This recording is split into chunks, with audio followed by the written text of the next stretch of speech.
It's Trailer Wednesday here on the Movie Pope Show. Let's join our hosts, Lee Suchek and Luca Suon, as they take a look at this week's trailer and offer their 2 cents. So, put one hand against another and welcome the world's 4th and 5th most pedantic persons.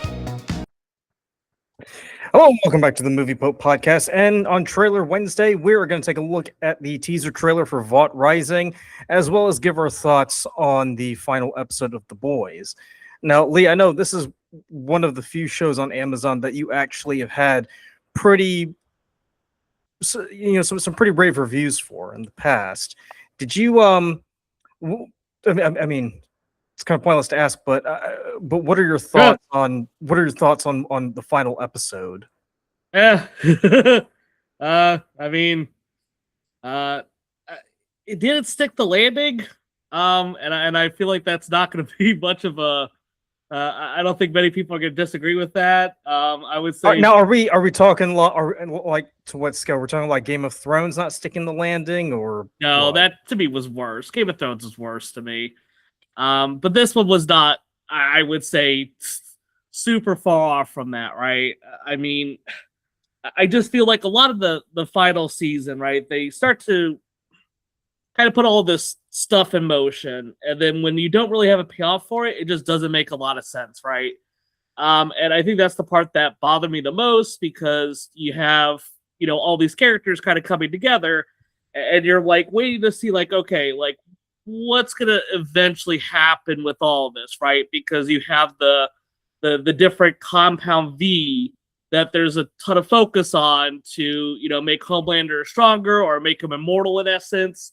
But then that doesn't really pan out for anything. And then you have, Kimiko getting the abilities of Soldier Boy. And I was just like, why give her the abilities when you have a perfectly good Soldier Boy that has it? And then you have, just some of the characters. I just didn't really get it. I was also kind of surprised that they didn't kill off as many characters, at least on the good side. Obviously Frenchie died in the episode prior. I was kind of surprised to see, pretty much the whole cast made it out of it. I mean, I think a lot of people knew that Butcher was going to die. And I thought that was, while maybe done awkwardly, it did make sense, but there was just too much of it that, to me, they're trying to play all this up, and it just never really came to fruition. So you think Eric Kripke didn't do a good job in tying all the loose ends? Yeah, absolutely. He definitely did not do a good job with tying all the loose ends together. There was just too much going on. Once again, Soldier Boy, and I know we'll obviously talk about him in Vought Rising, but it's like he kind of existed, and then he just kind of gets like choked out in the second to last episode, and he gets put into the cryo sleep again, and he's just out of it. And I'm just like, why? Like, what are you doing with this character? Like, you just like totally suck him out of the show for no reason, right?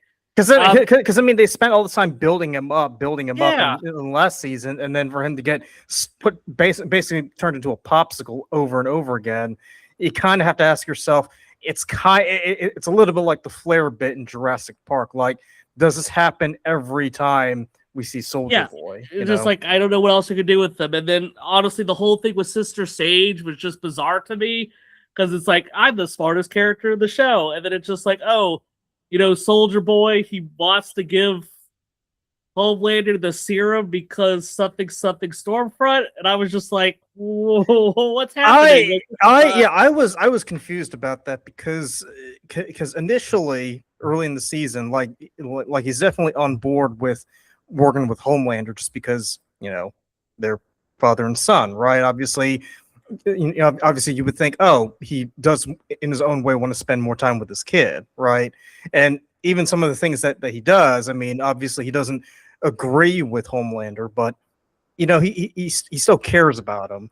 Yes. It's just near the end, it's like you begin to wonder, well, okay, so earlier on he puts Homelander in that radiation room to, I guess, power him or weaken him a bit, but then he goes with Homelander to find that that compound that's supposed to make him that V1 to make him immortal, and then he's like, yeah, I don't want him to become a god because then they'll fuck up all the things that I want to do. But then he ends up giving it to him anyway. So Yes, I'm not sure what was going on with that. Did that make sense to you? No. It just there's tons of that didn't make sense. I felt like they really just they screwed the pooch. It was just it's unfortunate. I mean, we've seen a lot of shows just have that lackluster ending, right? I think that a lot of the showrunners, they have kind of the start and they know the direction they want to go, but when it comes to the actual closure part, there's a lot of struggles. We saw that with Stranger Things, right? Once again, another huge show that was out there that I think was universally a lot of people liked. Obviously, as you get to near the end and then the final season, falls flat on its face, right? Yeah, it kind of lost the plot by that. Right. Although funny enough, I kind of found it funny that the last season was set in November of '87, which happened to be when I was born Nice. at that time. So I just thought, okay, it's like I guess if you were going to cause the show to fizzle out, I guess it might have been, then. Yeah. I will say this though, I think everything that happened with A Train, I really like that, right? I think A Train to me was the peak of that. That's what kind of gave me hope, like, oh damn, like they're gonna be willing to kill characters and there's gonna be some good closure. But unfortunately I felt like a peak to A Train. Because felt pretty because at least with A Train's, there was a story arc where he started off as a bit of a jerk because he did kill Huey's girlfriend in season 1. Yeah, understatement of the year, but yes. and then, but by the time you get to that episode, it's like, okay, well, he's still a bit of a douche, but he's tolerable. I like him, right? Yes. As opposed to the Deep, where he's just an asshole from beginning to end. Yes. So with the Deep getting killed like that, it's like, okay. Like he kind of deserved it. I was actually hoping for Annie to do it, but I'm not disappointed because they did tell him, hey, we're gonna kill you if you don't come back into the water. Yeah. I think that to me, like Black Noir was totally just lame, right? And obviously the comics totally different with the character, but because he's a clone of Homelander. Yes. I won't get too much into that. That poses this whole other kind of like randomness of how Homelander didn't know Black Noir was his clone, but we won't, like I said, that's a whole other rabbit hole to go down. I think to me, I will say this, right? Homelander groveling at the end of the episode was just amazing. Anthony Starr absolutely just totally was everything for their show, right? I think if you don't have him playing Homelander, this show's not nearly as memorable. I mean, he does give off that I'm an asshole vibe. Absolutely, yep. So to go back, to go on what you were saying. So do you feel that groveling scene was like the perfect, denouement for that character? Just absolutely, because he spends his whole time being like, a godlike figure and aspires to God, and then here he is basically saying, I'll do anything, just let me live. Literally, in very graphic detail. Yeah, and I thought that was perfect, right? I know some people are saying, like, it would have been great for him just to, lose his powers and live a life without powers. But I'm like, no, to me, that's a cop-out, right? Like, for me, that just means, like, oh, he's just going to kill himself eventually, or he's going to get away from it. Having Butcher, after everything gone through, after everything that, Homelander did to his wife, everything that happened with the son, it was truly the impressive thing to have him, do the final blow. It was, like I said, they did kind of, I think, help give Butcher a little bit of humanity throughout that final season, right? You kind of see him, kind of, I think, having a little bit of that. I felt like the whole thing with him and Huey at the very end, I think we all knew that was eventually going to be what was going to happen, or Butcher was going to sacrifice himself one way. I don't know how big a fan I was of him, like just kind of like, oh, I'm gonna still kill, all. I was expecting something more heroic from him because remember the last season, they diagnosed him saying there's like a tumor or something because of that compound V. So you're thinking, oh, so season 5, he's gonna try to, he's gonna use his final days to Agreed. bring about the end, and then Yes. that happens where Huey kills him. It's like, okay, well, why would you go through that whole process of making us feel for the guy when he doesn't Agreed. die the way we expect Yes. he's going to Yeah, die? absolutely. It felt very. It felt like first we were worried about his like physical well-being, and he was going to eventually die like that. But then I felt like they try to be like, oh well, he's still got humanity, and Huey's always been kind of the light to his darkness, right? I was gonna say Huey's kind of Huey and MM, they're both the moral compass. Yes. For him, Yes, absolutely. So, but yeah, it just didn't land. It's very unfortunate because thoroughly like the first few seasons, right? It definitely felt like, I mean, even like last season, it was starting to feel a little long in the tooth. I thought it was super cool when Kimiko like started to speak, and then like every time she talked, she was just like talking like, I don't know, some like Gen Z, like I don't fucking know, like she just 6'7", all that stuff. It's so fire. Yeah, exactly. Yes, thank you, exactly. And I'm like, no, come on, like you can't have her like just start to speak after everything that she went through all these seasons, and then she just talks like some like TikTok trash. And I'm like, oh my gosh, like that. Yeah, was the not... tone. I was gonna say, did you feel like the tone of the final season was a bit off kilter, because it didn't feel like the rest of the series. This one felt like it didn't feel like it matched. It was almost as if like a completely different showrunner took over, which didn't happen, but it felt like someone completely unaware of the boys just took over and ran with it, and it just didn't sit right with me. Yeah, I think a lot of that just dealt with they didn't know what to do, right? This is a show that obviously has played a lot on just having the most absolutely like off-kilter things like Herogasm.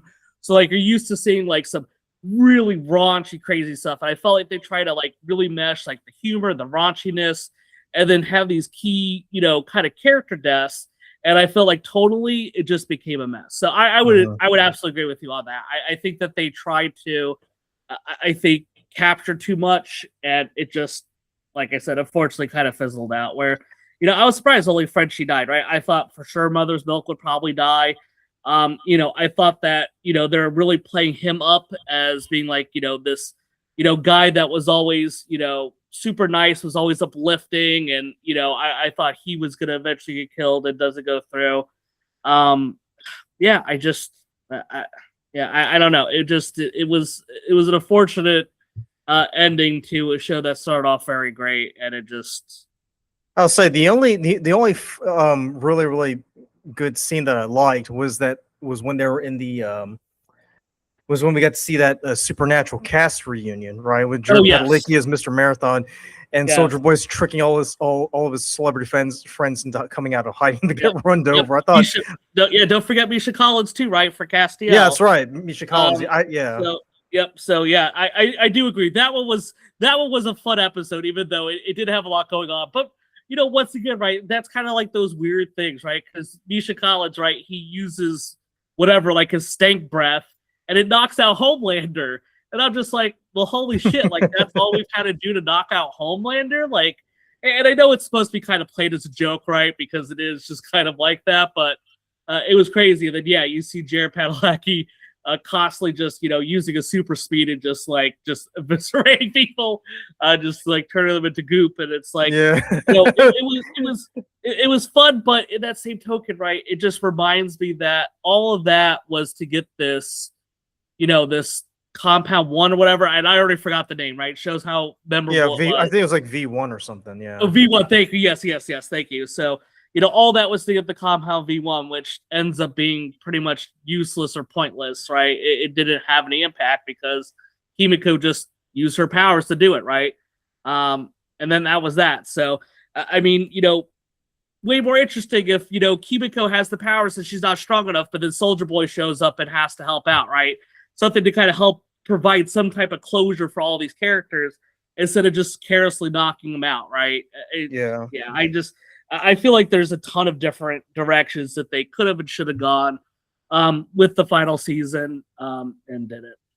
Well, if you're disappointed in the final season, let's see if Vought Rising is going to give us a nice do-over, but I doubt it. You know, if you're working on something, maybe I could help. I want to fight for the flag. I want to be a hero. Always in church, people say. Yeah, I really like Jensen Ackles, right? We know the boys, we know Stormfront from the Claw, right? So we know Yep. some of the characters already. Blessed us with these And then he extraordinary was obviously heroes. in there as well. Already forgot the Yeah. name. They're kind of going for that Agents of S.H.I.E.L.D. kind of vibe. Yes. Remember from way back in the Yes. day? It's Yep. like it's like what started off as what's supposed to be like a parody of superhero films has become the very thing it's mocking, which is ironic when you think about it. Yeah. Strange things happening every day. Every day. Yeah, like we haven't seen that one before, right? It Mhm. kind of makes you think of what they did with Isaiah Bradley and Falcon and the Yes. Winter Soldier. Mhm.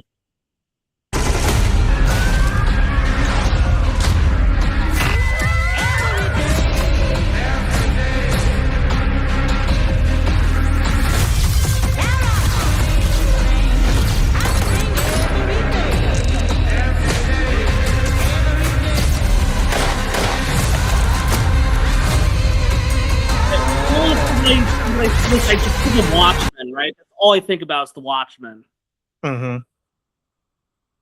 Well, I mean, like I said, I mean, it looks like they're taking several elements from both DC and Marvel and kind of trying to Mhm. make it their own. Which, Mhm.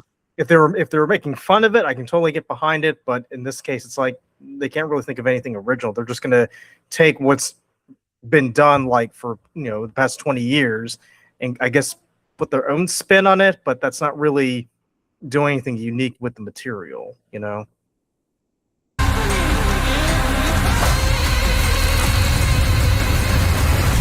There is a brighter future. All we need to do is take it. Happening every day. The other thing that's unfortunate, right, is when you're doing like a prequel like this, right? Like you already kind of know some of these character motivations, right? So when Stormfront said they're talking at the end, it's like, well, geez, we already kind of know the type of person that she is, right? So Yeah. to me, that kind of ruins the approach of it because we already kind of know what's in her heart.